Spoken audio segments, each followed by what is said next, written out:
বন্ধুরা, এবার সময় এসে গেছে যে বহু বছর ধরে অনুপ্রবেশের যে কর্মসূচি অবাধে চলে আসছিল সেটাকে আমাদের এখন বন্ধ করে দিতেই হবে।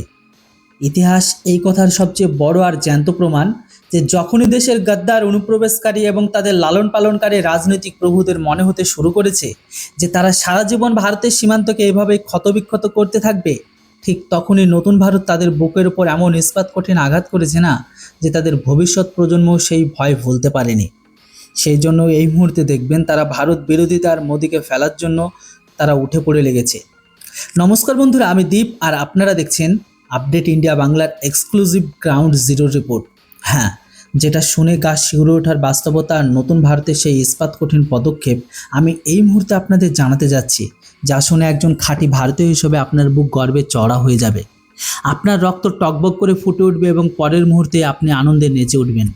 তো বন্ধুরা, আজকের এই রিপোর্ট কোনো শীততাপ নিয়ন্ত্রিত স্টুডিও বা বন্ধ ঘরে বসে ইন্টারনেট ঘেঁটে তৈরি করা হয়নি, বরং এটা সেই ভয়াবহ দুর্গম আর কাঁপিয়ে দেওয়া সীমান্তের আসল গল্প, যেখান থেকে আজ অবৈধ অনুপ্রবেশকারী, চাল নোটের পাচারকারী আর দেশের জনমিতি বদলে দেওয়া লোকেদের চিরতরে দি এন্ড মানে সমাপ্তি লেখা হচ্ছে।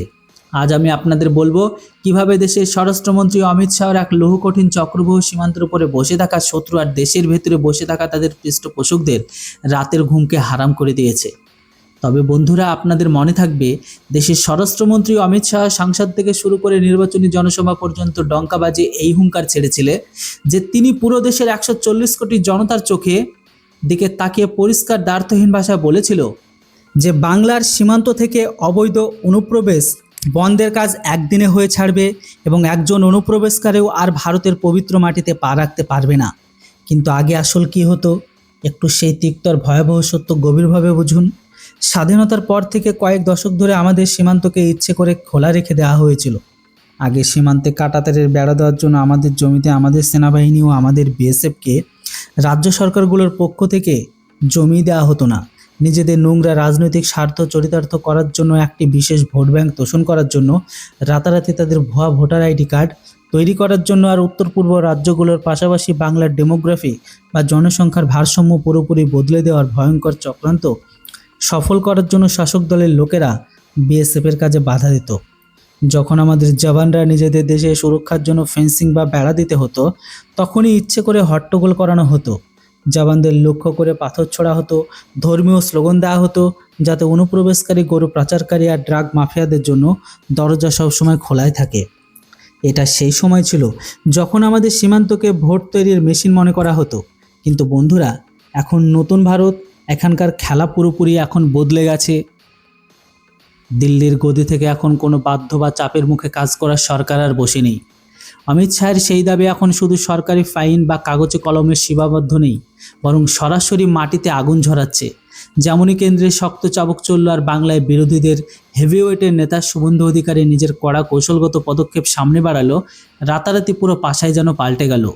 কূটনৈতিক আর রাজনৈতিক চাপ এতটাই ভয়ঙ্কর ছিল যে রাজ্য প্রশাসনকে হাঁটু গেড়ে বসতে হয় এবং আমাদের সীমান্ত সুরক্ষা বাহিনী অর্থাৎ বিএসএফকে স্মার্ট ফেন্সিংয়ের জন্য 1024 একরের বেশি জমি হস্তান্তর করে দিতে হলো।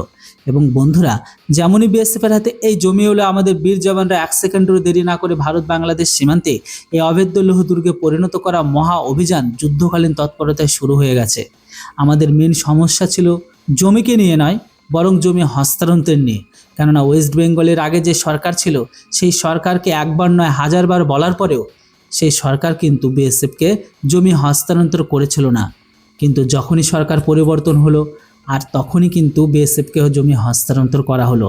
মানে বিষয়টা পরিষ্কার যে ভেতর থেকে বাংলাদেশিদের পথের কাটাকে না তুলে পথকে আলগা করে রাখা হয়েছিল। সহজ ভাষা, বাংলাদেশিদের জন্য পথ আমাদের বেঙ্গল থেকে খুলে রেখে দেওয়া হয়েছিল, তোমরা আসো। তার উদ্দেশ্য ছিল ভোট ব্যাংক।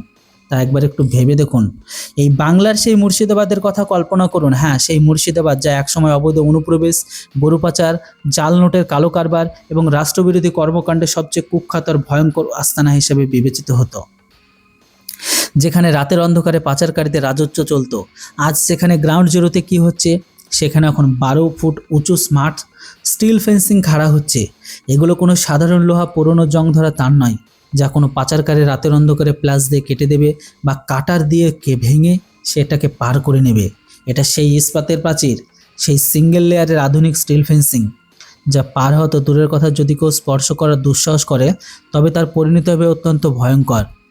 দশক ধরে ভয়ের ছায়া বেঁচে থাকা সেখানকার স্থানীয় ভারতবাসী গ্রামবাসীরা যারা বর্ডারে জিরো লাইনের কাছে থাকেন, তারা আজ খোলা হাওয়াতে শান্তিতে নিঃশ্বাস নিচ্ছেন। যে কৃষকরা কাল পর্যন্ত এই ভয়ে থাকতেন যে সীমান্ত পার থেকে এসে কেউ তাদের সোনাফলা ফসল রাতারাতি কেটে নিয়ে যাবে, তাদের গবাদি পশু চুরি করে নিয়ে যাবে, আজ তাদের মুখে এক অদ্ভুত হাসি, এক দারুণ স্বস্তি। গ্রাউন্ড জিরোতে দাঁড়িয়ে যখন আমাদের দেশের সাধারণ নাগরিক, সেই প্রবীণ ও নারীরা ক্যামেরার সামনে বললেন যে এখন আমাদের ফসল, আমাদের জমি, আমাদের বউ বেটি আর আমাদের প্রাণ পুরোপুরি সুরক্ষিত, বিএসএফের এই কাজে আমরাও খুব খুশি, তখন বুঝে নিন যে দেশের সুরক্ষিত নীতি একেবারে সঠিক হাতে এসে পড়েছে এবং সঠিক দিশায় কাজও হচ্ছে। এই স্মার্ট ফেন্সিংয়ের পাশাপাশি পাহাড়েদারি বা পেট্রোলিংয়ের জন্য যে নতুন পাকার চওড়া রাস্তা তৈরি হচ্ছে, তা বিএসএফের ক্ষমতার চলাচলের গতি 10 গুণকে বাড়িয়ে দিয়েছে।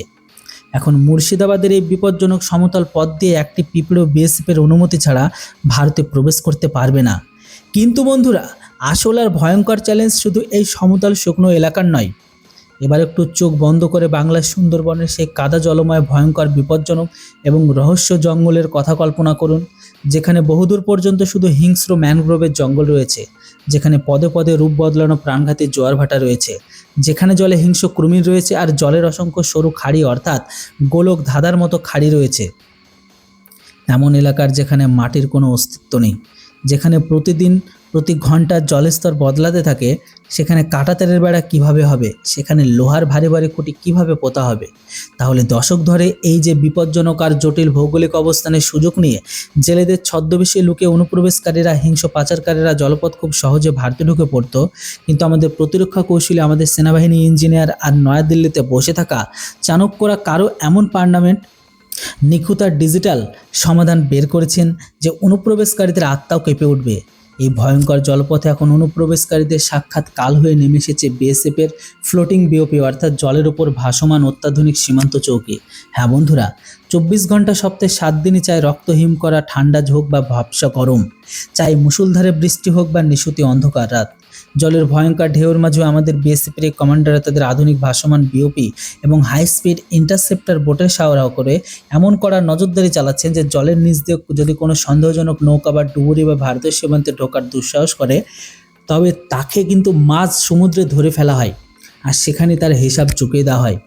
সুন্দরবনে এই সরু আর বিপজ্জনক গলিগুলোতে বিএসএফ এখন ফুল অ্যাকশন আর আক্রমণাত্মক মুডে রয়েছে। আগে যেখানে শুধু সতর্কবার্তা দিয়ে তাদের ছেড়ে দেওয়া হতো, এখন সেখানে সরাসরি অ্যাকশন হয়। যেমনই দূরবীন, থার্মাল ক্যামেরা বা জলের নিচে থাকা আন্ডার ওয়াটার মেশিন, রাডারের কোনো সন্দেহভাজন মাছ ধরার রোবট নজরে আসে না, তখনই বিএসএফের ওয়াটার উইং সঙ্গে সঙ্গে বিদ্যুতের গতিতে অ্যাকশানে চলে আসে। আমাদের শক্তিশালী স্পিডবোটগুলো চারপাশ থেকে সেই সন্দেহভাজন নৌকাগুলোকে ঘিরে ফেলে। অস্ত্রে সজ্জিত আমাদের কমান্ডাররা তাদের অন দ্য স্পট আটক করার প্রতিটা ইঞ্চিতে এমন নিবিড় তল্লাশি চালানো হয় যে নৌকার তলাতেও যদি বড় কিছু লুকানো থাকে তবে তার বাঁচতে পারবে না। যেসব লোক মাছ ধরার অজুহাতে অনুপ্রবেশ, অস্ত্র পাচার বা জাল নোটের কালো ব্যবসা করত, আজ তাদের জন্য সুন্দরবনের এই জল মৃত্যুর কূপে পরিণত হয়েছে। এবং বন্ধুরা, এই পুরো চক্রব্যূহের একটি বিশাল আন্তর্জাতিক আর ভূ রাজনৈতিক দিকও রয়েছে, যা বোঝা অত্যন্ত জরুরি। এটা শুধু গোটা কয়েক পাচারকারী আটকানোর অভিনয় নয়, এটা চীন আর আমাদের অকৃতজ্ঞ প্রতিবেশীদের জন্য একটি বড় বার্তা। চীনে সবসময় এই অপপ্রচেষ্টা চালিয়েছিল যে ভারতকে তার নিজের পূর্ব সীমান্ত অনুপ্রবেশ আর অস্থিতিশীলতার জন্য বা তার মধ্যে জড়িয়ে রাখা উচিত, যাতে ভারত চিকেন নেক্স অর্থাৎ শিলিগুড়ি করিডোরে সবসময় হুমকির মুখে থাকে। কিন্তু ভারত তার অবৈধ সুরক্ষা প্রাচীরের আক্রমণাত্মক অবস্থানের মাধ্যমে বেজিং আর ঢাকা উভয়কে বুঝিয়ে দিয়েছে ভারত এখন আর কারো ফাঁকা হুমকিতে ভয় পাওয়ার পাত্র নয়।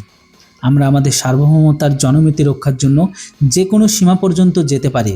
স্বরাষ্ট্র মন্ত্রণালয়ে স্মার্ট বর্ডার সিকিউরিটি করিডোর আর নতুন ফেন্সিংয়ে থার্মাল ড্রোন, লেজার ওয়াল আর ফ্লোটিং বিওপি পুরো মায়াজাল এখন পাচারকারী, অনুপ্রবেশকারীর দেশের ডেমোগ্রাফি বদলে দেওয়ার কচু চক্রান্তকারীদের কফিনের শেষ পেরে কিন্তু পুঁতে দিয়েছে।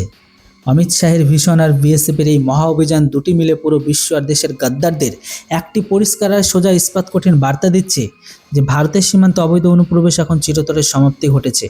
এখন না মাটি দিয়ে কেউ হামাগুড়ি দিয়ে আসতে পারবে, না জল দিয়ে কেউ সাঁতরে আসতে পারবে, আর না হাওয়া দিয়ে পাখির ডানার মতো মেলে কেউ উড়ে আসতে পারবে।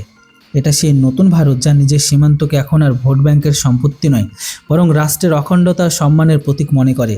তাই তো বন্ধুরা, দেশের সুরক্ষার অখণ্ডতা সার্বভৌমত্বের জন্য গৃহীত এই ঐতিহাসিক ইস্পাত কঠিন পদক্ষেপ, স্বরাষ্ট্র মন্ত্রণালয়ের আক্রমণাত্মক অবস্থান এবং দিনরাত নিজের জীবন বাজি রেখে আমাদের রক্ষা করা বিএসএফ বীর জওয়ানদের এই অদম্য সাহসের বিষয়ে আপনার কি মন্তব্য? আপনারও কি মনে হয় যে অনুপ্রবেশকারী দেশের গাদ্দার আর পাচারকারী বিরুদ্ধে এই জিরো টলারেন্স নীতি, আক্রমণাত্মক মনোভাব পুরো দেশের প্রতিটা সীমান্তে প্রয়োগ করা উচিত? ভোট ব্যাংকের নোংরা রাজনীতি চূর্ণ করে জাতীয় নিরাপত্তা সবার উপরে রাখা এই সিদ্ধান্তকে একদম সঠিক সময় নেওয়া একটি সঠিক সিদ্ধান্ত বলে মনে হয়? আপনার স্পষ্ট, নির্ভীক আর দেশপ্রেমে উদ্বুদ্ধ মতামত নিচে কমেন্ট বক্সে অবশ্যই লিখে জানান। আমি আপনাদের প্রতিটা কমেন্ট খুব খুঁটিয়ে পড়িয়া দেশের জনতার নাড়ি বুঝি। যদি আপনার নতুন ভারতের এই শক্তিশালী সুরক্ষিত লৌহ কঠিন রূপ, আমাদের কূটনৈতিক জয় আর আমাদের এই এক্সক্লুসিভ গভীরভাবে গবেষণাকৃত ইনসাইট রিপোর্ট মন থেকে পছন্দ হয়, তবে এই ভিডিওটিকে কোনো কার্পণ্য না করে বা কৃপণতা না দেখে একটি জোরদার লাইক অবশ্যই দিন। এটিকে আপনার প্রতিটা হোয়াটসঅ্যাপ গ্রুপ, প্রতিটা ফেসবুক পেজে দেশের খাঁটি কথা ভারতীয়দের কাছে প্রচুর পরিমাণে শেয়ার করুন। কথা হচ্ছে নতুন একটি আপডেটে। Thanks for watching. Jai Hind, Vande Mataram.